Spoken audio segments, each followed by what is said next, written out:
Era una noche particularmente fría en la Ciudad de México, cuando Diego Ramírez, guardia de seguridad del Cementerio Central de Dolores, decidió que aquella sería su última jornada en ese empleo. Llevaba 3 meses trabajando en el turno nocturno, y lo que al principio le parecía un trabajo tranquilo, se había convertido en una experiencia que le robaba el sueño incluso durante el día. Las historias que escuchaba de los otros guardias, relatos sobre una mujer vestida de blanco que vagaba entre las tumbas cada medianoche, le habían parecido fantasías de hombres mayores con demasiado tiempo libre. Hasta aquella noche del 15 de octubre de 2025, cuando Diego la vio con sus propios ojos. El cementerio se extendía como una ciudad en miniatura bajo la luz amarillenta de las farolas. Miles de tumbas, mausoleos de mármol y criptas familiares formaban callejones silenciosos donde el viento susurraba entre los árboles de fresno. Diego caminaba por el sendero principal con su linterna, revisando las rejas y las entradas como cada noche, cuando escuchó el sonido. Era un llanto suave, casi imperceptible, que parecía venir de la sección más antigua del cementerio, donde descansaban los restos de familias que habían vivido en la ciudad desde tiempos del Porfiriato. Si estás disfrutando esta historia, suscríbete al canal y déjanos un comentario diciéndonos desde dónde nos estás viendo. Tu apoyo nos ayuda a seguir trayéndote las mejores historias. Diego sintió que el aire se volvía más denso mientras se acercaba al origen del llanto. Sus manos temblaban ligeramente, pero se obligó a continuar. Era su trabajo después de todo. Al doblar por el pasillo que conducía a la sección G, donde las tumbas más antiguas se amontonaban unas contra otras, la vio. Una mujer vestida completamente de blanco, con un velo que cubría su rostro, estaba arrodillada frente a una tumba sin nombre. Sus hombros se sacudían con cada sollozo, y sus manos pálidas se aferraban a la tierra como si quisiera arrancarla. Diego se quedó paralizado. Quiso llamarla, preguntarle qué hacía allí a esas horas, pero las palabras se le atoraron en la garganta. Entonces, como si la mujer hubiera sentido su presencia, giró lentamente la cabeza hacia él. Bajo el velo, Diego no pudo distinguir ningún rasgo, solo una oscuridad profunda que parecía absorber la luz de su linterna. El guardia dio un paso atrás, tropezó con una lápida baja y cayó al suelo. Cuando levantó la vista, la mujer había desaparecido. Aquella noche, Diego presentó su renuncia por escrito y nunca más volvió al cementerio central. Pero su experiencia, lejos de ser un caso aislado, era solo el último capítulo de una leyenda que había aterrorizado a generaciones de habitantes de la Ciudad de México. La dama del cementerio central no era un cuento inventado para asustar a los niños. Era algo real, algo que muchos habían visto pero pocos se atrevían a investigar. La historia comenzó a documentarse oficialmente en 1952, cuando el periódico El Universal publicó un artículo sobre las apariciones inexplicables en el cementerio. Según los registros, al menos 15 personas habían reportado encuentros con una mujer vestida de blanco que aparecía exactamente a la medianoche, siempre en la misma zona del cementerio. Los testigos describían sensaciones similares, un frío repentino e intenso, el sonido de un llanto desgarrador y la visión de aquella figura fantasmal que parecía buscar algo entre las tumbas. María Elena Soto, una historiadora especializada en leyendas urbanas de la Ciudad de México, llevaba años investigando el fenómeno. En su pequeño departamento en la colonia Roma, rodeada de libros antiguos, periódicos amarillentos y fotografías del cementerio, María Elena había dedicado los últimos 10 años de su vida a resolver el misterio de la dama del cementerio. No lo hacía por morbo ni por fama. Lo hacía porque su propia abuela había sido una de las testigos, y las pesadillas que aquella experiencia le causó la acompañaron hasta su muerte. María Elena tenía 53 años, el cabello canoso recogido en un moño práctico y unos ojos cafés que brillaban con determinación cada vez que hablaba de su investigación. Había entrevistado a decenas de testigos, revisado archivos históricos, actas de defunción y registros de la Iglesia. Lo que había descubierto era tan perturbador que casi deseaba no haberlo sabido. Todo apuntaba a una mujer llamada Catalina Mendoza, nacida en 1891 en una familia adinerada de comerciantes españoles establecidos en México. Catalina había sido una mujer hermosa y culta, educada en París y prometida desde joven con Rafael Domínguez, un abogado influyente de la ciudad. La boda estaba programada para el 2 de noviembre de 1913, en plena Revolución Mexicana, cuando el caos político y social sacudía todo el país. Según los documentos que María Elena había encontrado en los archivos de la catedral, la boda nunca se realizó. Rafael Domínguez desapareció 3 días antes de la ceremonia. No hubo explicación, no hubo carta de despedida. Simplemente se esfumó como si la tierra se lo hubiera tragado. Catalina, devastada por el abandono y la humillación pública, cayó en una profunda depresión. Su familia intentó mantenerla aislada, lejos de los rumores y las habladurías de la alta sociedad mexicana, pero el daño ya estaba hecho. Lo que sucedió después era el punto más oscuro de la historia. María Elena había encontrado el acta de defunción de Catalina Mendoza, fechada el 15 de noviembre de 1913, apenas 13 días después de lo que debía haber sido su boda. La causa de muerte registrada era fiebre tifoidea, pero María Elena había descubierto algo más en las notas manuscritas del médico que firmó el certificado. Escondidas en los márgenes del documento, con letra pequeña y temblorosa, había 2 palabras que cambiaban todo: muerte sospechosa.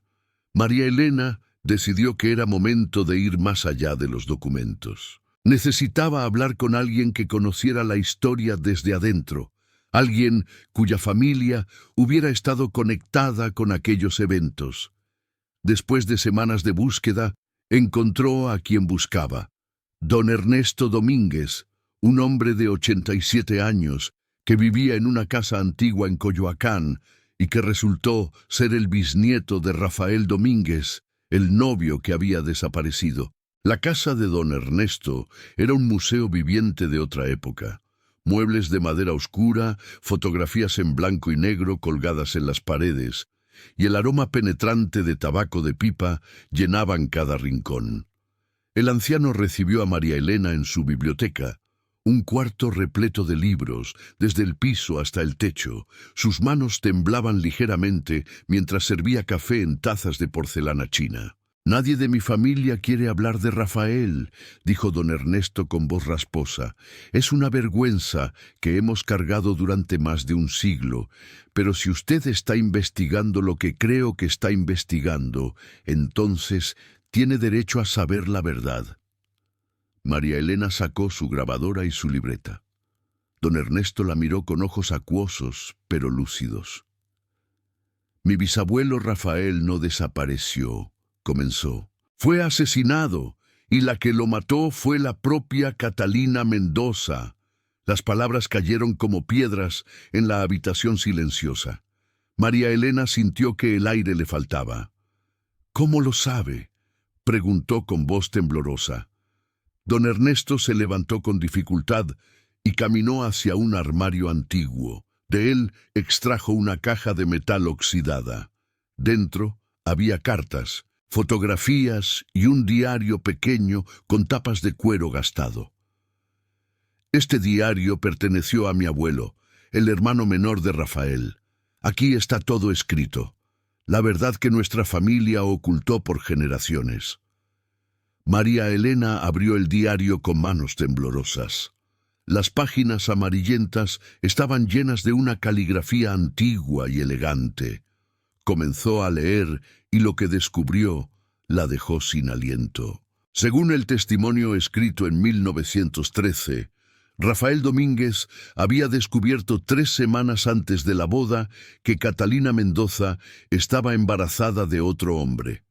El escándalo habría destruido a ambas familias en una sociedad tan conservadora como la de aquella época. Rafael, consumido por la ira y el sentimiento de traición, confrontó a Catalina la noche del 30 de octubre. El encuentro tuvo lugar en el mismo cementerio central de Dolores, donde habían paseado durante su noviazgo. Era su lugar secreto, un banco de piedra bajo un sauce llorón, lejos de miradas indiscretas.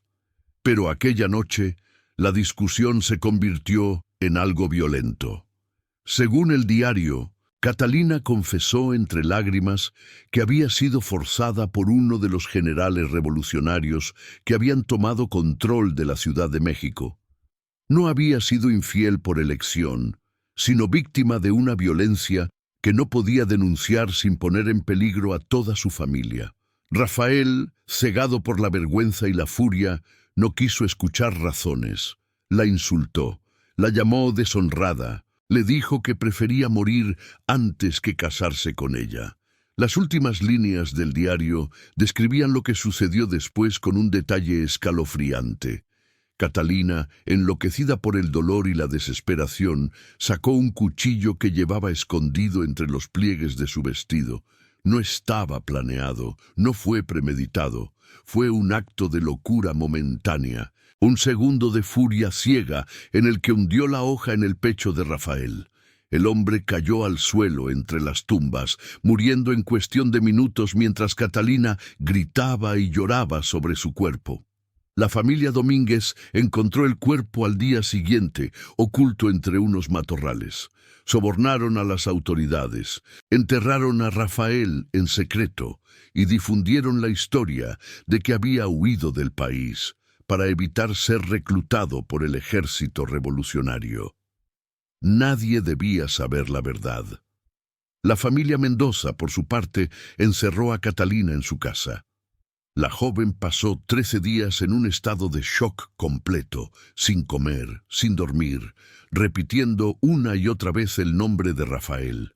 El 15 de noviembre de 1913, Catalina Mendoza fue encontrada muerta en su habitación. No había señales evidentes de violencia, pero el médico que la examinó sospechó que había sido envenenada. La familia insistió en que había muerto de fiebre tifoidea, una enfermedad común en aquella época. Catalina fue enterrada en el cementerio central, en una tumba sin nombre, en la misma sección donde había matado a Rafael Domínguez. Desde entonces, continuó don Ernesto con voz quebrada, mi familia ha sabido que algo extraño ocurre en ese cementerio. Generación tras generación hemos escuchado los relatos. La mujer de blanco que llora cada medianoche, la figura que busca y busca entre las tumbas. Es Catalina. Está buscando la tumba de Rafael, pero nunca la encontrará porque fue enterrado en otra ciudad, lejos de la Ciudad de México. Su familia lo trasladó en secreto para evitar que alguien hiciera preguntas. María Elena cerró el diario lentamente. Todo comenzaba a tener sentido. Los avistamientos siempre ocurrían en la misma zona del cementerio, el lugar donde Rafael había sido asesinado. La fecha de las apariciones más intensas coincidía con el aniversario de su muerte. Catalina Mendoza no descansaba en paz, porque su alma estaba atrapada en un ciclo eterno de búsqueda y arrepentimiento. Pero María Elena necesitaba más que testimonios antiguos.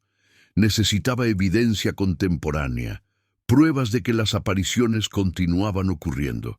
Decidió que era momento de visitar el cementerio ella misma, de hablar con los guardias actuales y con las personas que vivían cerca.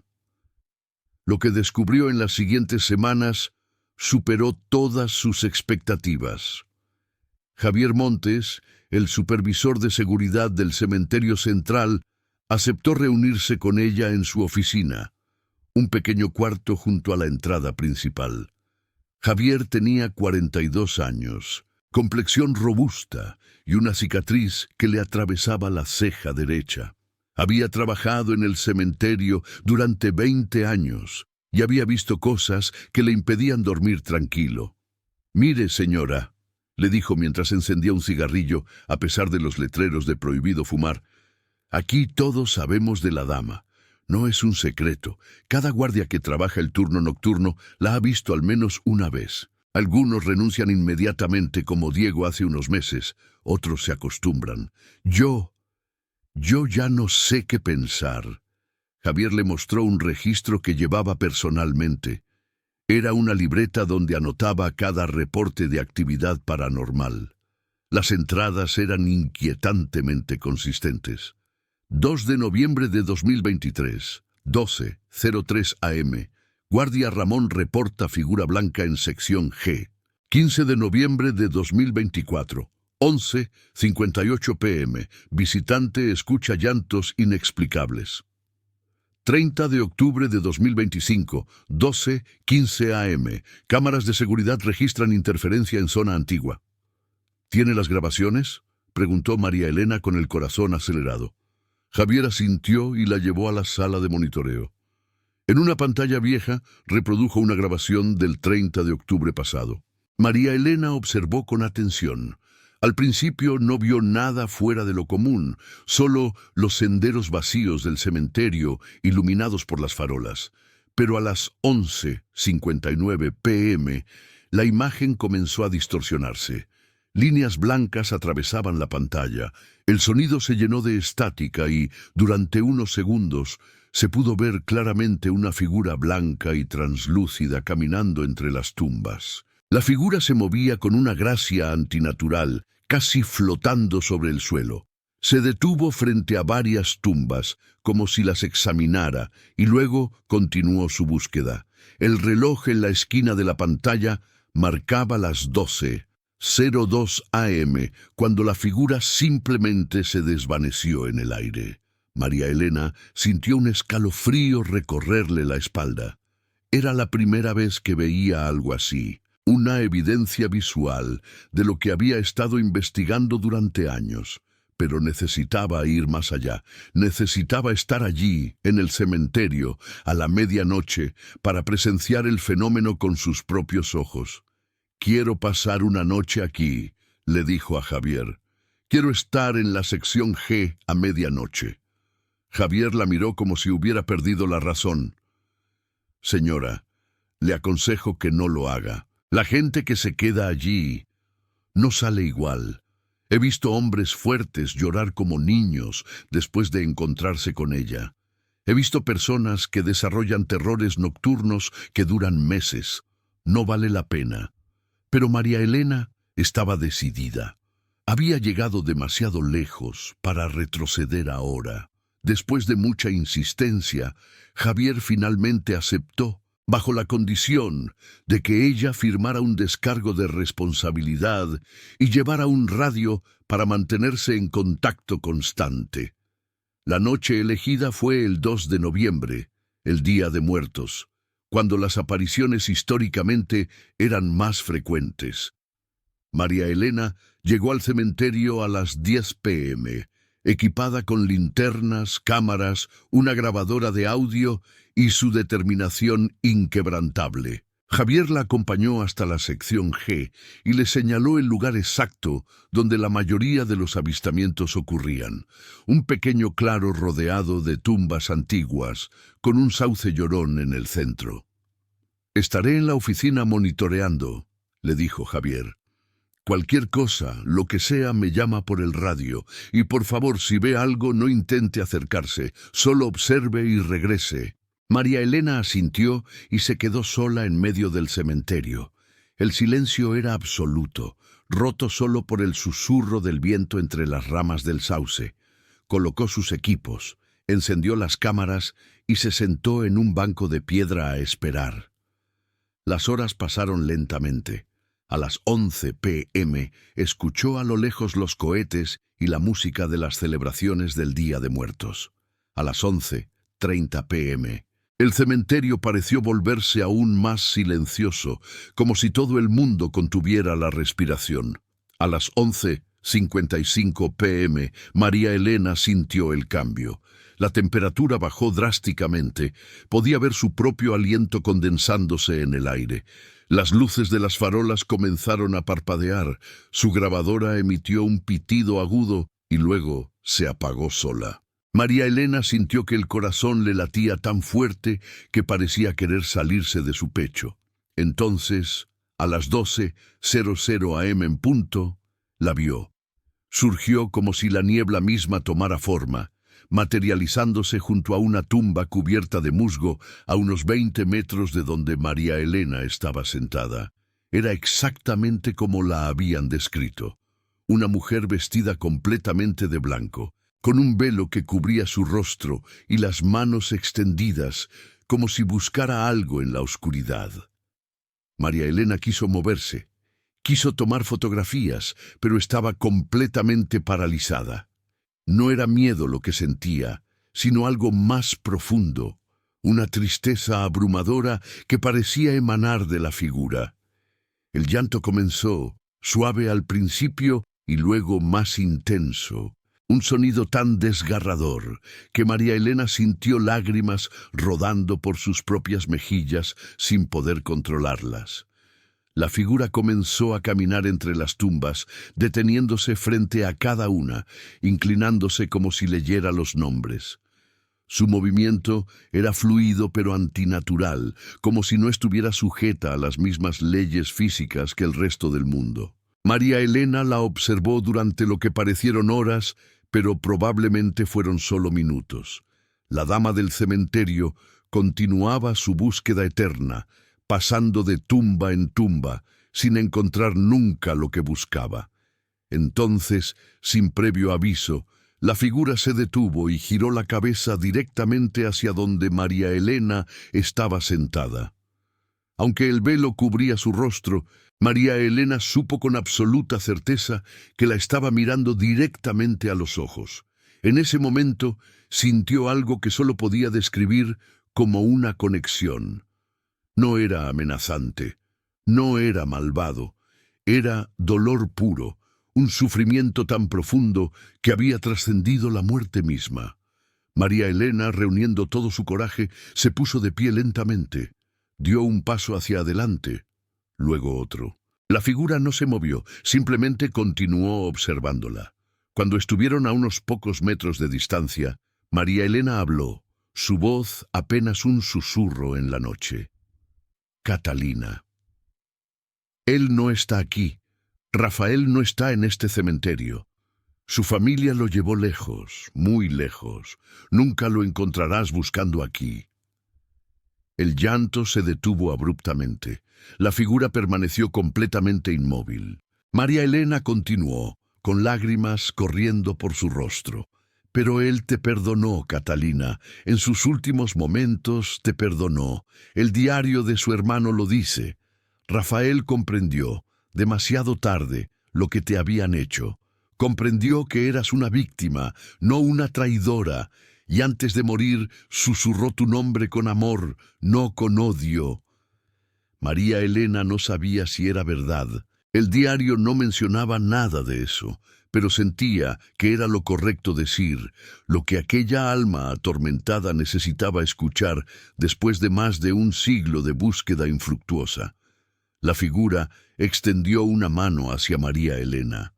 Por un momento, la historiadora pensó que iba a tocarla, pero la mano simplemente flotó en el aire, temblando ligeramente.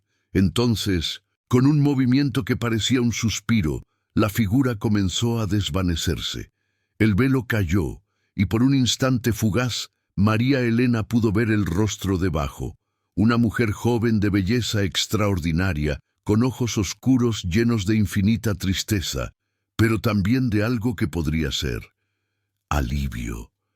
Y entonces desapareció por completo, como si nunca hubiera estado allí.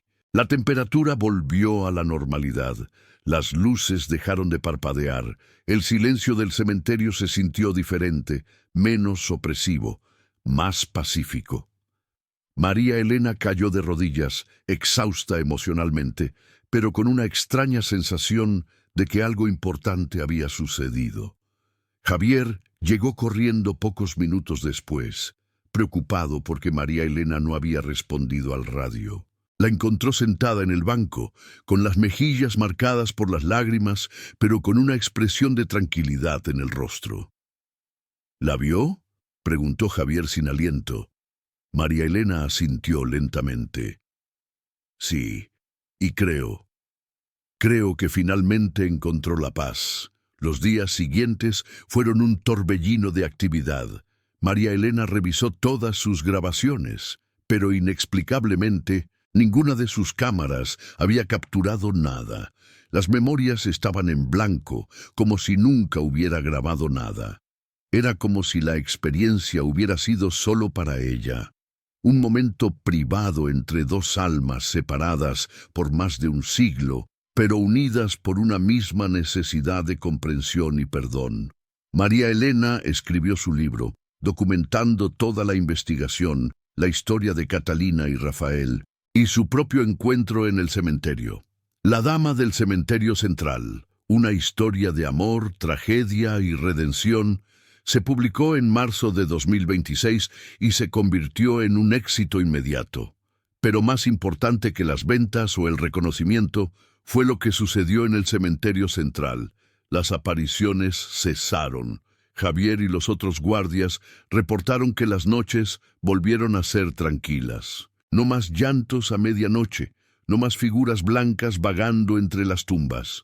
La sección G del cementerio, que había sido evitada por generaciones, ahora era solo otro conjunto de tumbas antiguas, tranquilas y en paz. Don Ernesto Domínguez leyó el libro con lágrimas en los ojos. Después de terminarlo, hizo algo que su familia nunca había hecho. Visitó el cementerio y colocó flores en la tumba sin nombre de Catalina Mendoza. Era un pequeño gesto, pero significaba algo profundo. El perdón final. La reconciliación entre dos familias que habían cargado con el peso de aquella tragedia durante más de un siglo. Sin embargo, la historia no terminó completamente. 3 meses después de la publicación del libro, María Elena recibió una carta. No tenía remitente, solo un sobre antiguo con su nombre escrito en caligrafía elegante. Dentro había una fotografía en blanco y negro, desgastada por el tiempo. Mostraba a una pareja joven, hermosa y sonriente, tomados de la mano bajo un sauce llorón. En la parte posterior, con tinta desvanecida, estaban escritos 2 nombres, Rafael y Catalina, octubre de 1913. María Elena nunca supo quién le envió esa fotografía. La familia Mendoza se había extinguido hacía décadas y los Domínguez juraban no tener ninguna imagen de la pareja juntos. Pero allí estaba, prueba de que en algún momento, antes de que todo se derrumbara, Rafael y Catalina habían sido felices, habían estado enamorados. Y tal vez, solo tal vez, en algún lugar más allá de este mundo, finalmente habían encontrado el camino de regreso el uno al otro. El cementerio central de Dolores continuó siendo uno de los más grandes de América Latina, un lugar donde millones de almas descansaban en paz. Las leyendas urbanas siguieron existiendo, por supuesto. Así era la Ciudad de México, una urbe construida sobre capas de historia, mitos y realidad entrelazados de manera inextricable. Pero la historia de la Dama del Cementerio Central se convirtió en algo diferente. Dejó de ser un relato de terror para transformarse en una lección sobre las consecuencias de la violencia, la importancia del perdón y el poder redentor de la verdad. María Elena continuó investigando otras leyendas urbanas de México, pero ninguna la afectó tan profundamente como aquella. Cada 2 de noviembre, en el Día de Muertos, visitaba el cementerio y dejaba flores blancas en 2 lugares: la tumba sin nombre de Catalina Mendoza y el lugar bajo el sauce llorón donde todo había comenzado y terminado. Era su forma de honrar no solo a los protagonistas de aquella tragedia, sino a todas las almas perdidas que vagaban en busca de paz, de comprensión de perdón. El sauce llorón todavía estaba allí, más viejo y retorcido que nunca, sus ramas mecidas suavemente por el viento como si contaran historias a quien quisiera escuchar. Y en las noches tranquilas, cuando el cementerio estaba vacío y silencioso, algunos visitantes juraban poder escuchar un sonido diferente al habitual silencio de la muerte, el susurro de dos voces conversando en paz, reunidas finalmente después de más de un siglo de separación. Javier Montes eventualmente se retiró del cementerio central, pero antes de irse hizo algo inusual. Con permiso de las autoridades del cementerio y con la ayuda de María Elena, colocó una pequeña placa de bronce en el lugar bajo el sauce llorón. No decía mucho, solo unas palabras simples que resumían toda la historia. Aquí descansa la verdad, que el amor sea más fuerte que el dolor y el perdón más duradero que la venganza. En memoria de Catalina y Rafael. Los años pasaron. La Ciudad de México siguió creciendo, expandiéndose, cambiando. Nuevas generaciones nacieron sin conocer la leyenda de la dama del cementerio central. Pero los que la conocían, los que habían leído el libro de María Elena o habían escuchado las historias de sus abuelos, sabían que había sido real, tan real como el dolor, tan real como el arrepentimiento, tan real como la posibilidad de redención incluso después de la muerte. María Elena Soto murió en 2045, a los 72 años, después de una vida dedicada a desentrañar los misterios que acechaban en las sombras de la historia mexicana. Fue enterrada, por su propia petición, en el cementerio central de Dolores, no lejos de la tumba de Catalina Mendoza. Sus últimas palabras, según su hija que la acompañó en sus momentos finales, fueron: «Dile a Catalina que cumplí mi promesa. Dile que su historia ya no es un secreto de vergüenza, sino un testimonio de humanidad». Y así, la macabra leyenda de la dama del cementerio central dejó de ser solo una historia de terror para convertirse en algo más profundo y significativo. Un recordatorio de que detrás de cada fantasma, de cada alma en pena, hay una historia humana, una historia de amor y pérdida, de errores y consecuencias, de búsqueda y esperanza. Las leyendas persisten no porque nos asusten, sino porque nos hablan de verdades universales que trascienden el tiempo y la muerte. El cementerio continuó siendo un lugar de descanso eterno para millones de almas. Los guardias nocturnos ya no reportaban apariciones extrañas en la sección G. Las cámaras de seguridad funcionaban sin interferencias. El sauce llorón seguía meciendo sus ramas bajo la luz de la luna, pero ya no era un lugar de tristeza infinita, sino un monumento silencioso a la capacidad humana de sanar incluso las heridas más profundas.